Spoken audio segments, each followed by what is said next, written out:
it is to see over Clacton once again.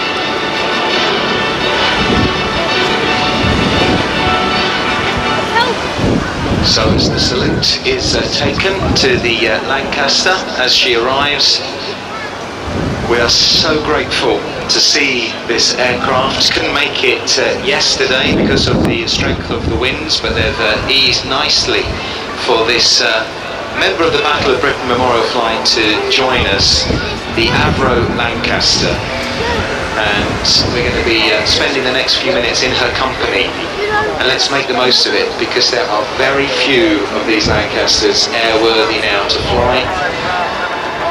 We just have to keep everything crossed that the great engineers can keep her going for as long as possible. So.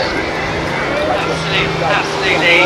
The Avro Lancaster is the most famous and successful RAF heavy bomber of World War II, and it's a legend that lives on today, and the contribution made by this aircraft and its crews to the freedom of our national will, and hopefully never to be forgotten.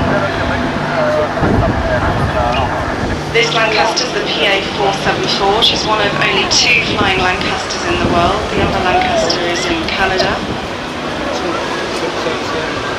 She's still in airworthy condition. Amazing to think that there's only 2 still flying of the 7,377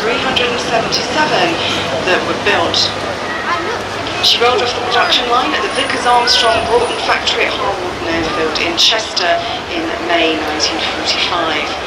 Just after the war in Europe came to an end, and she was prepared to use against the Japanese as part of the Tiger Force. However, the war in the Far East also ended before she was deployed, and she didn't take part in those hostilities. The average age of the 7-man crew on the Lancaster was just 22 years old.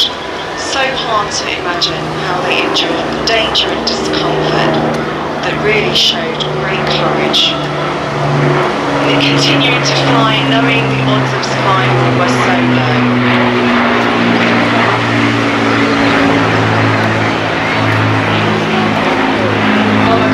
Suffered the highest casualty rate of any branch of British services in World War II, and on average Lancaster completed 21 missions before the aircraft and crew were lost.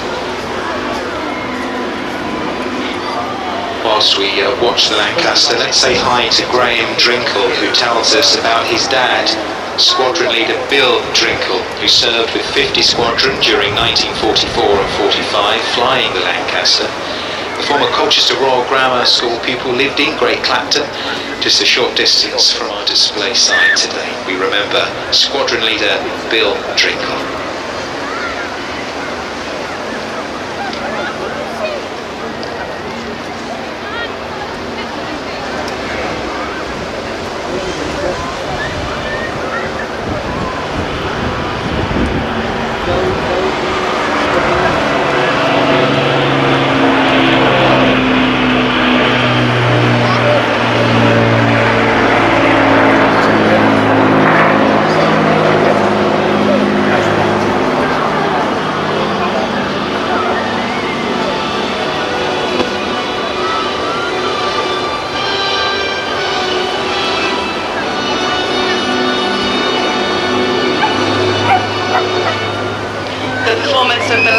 Was simply outstanding. It could carry a maximum bomb load of 22,000 pounds. Its maximum level speed with a full load at 15,000 feet was 275 miles per hour, and she could cruise altitudes above 20,000 feet at an average speed of 200 miles an hour. A special mention for the family of World War II Bomber Command veteran Peter Potter, who passed away back in 2019, aged 94. Peter was a tail gunner in 626 Squadron and one of the lucky survivors. Tendring District Council have named a road after Peter. It's in Amstead Market, where Peter and his wife Janet lived for many years in retirement. You'll find an information panel opposite Peter Potter Way, which tells you about his remarkable story. There's a Lancaster Way too nearby, reflecting the type of aircraft Peter flew for most of his wartime operations.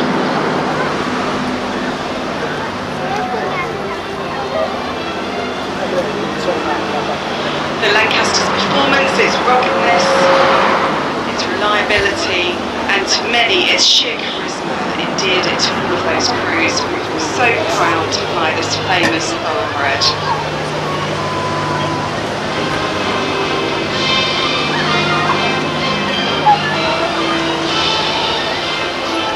Let's also remember the RAF Lancaster crew who crashed and died near Ipswich Road in Colchester in April 1944.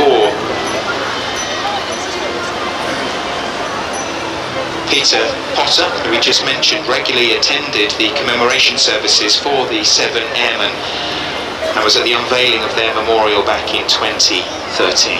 Brings it very close to home, doesn't it, when you realise what those who flew these aircraft went through.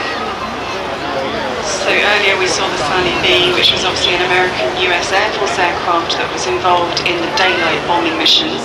The heavy bombers, the British bombers such as the Lancaster, were involved in night bombing offensives against Nazi Germany, but not just on her own. She was supported by other twin-engine bombers such as the Wellington, the Sterling and the Halifax.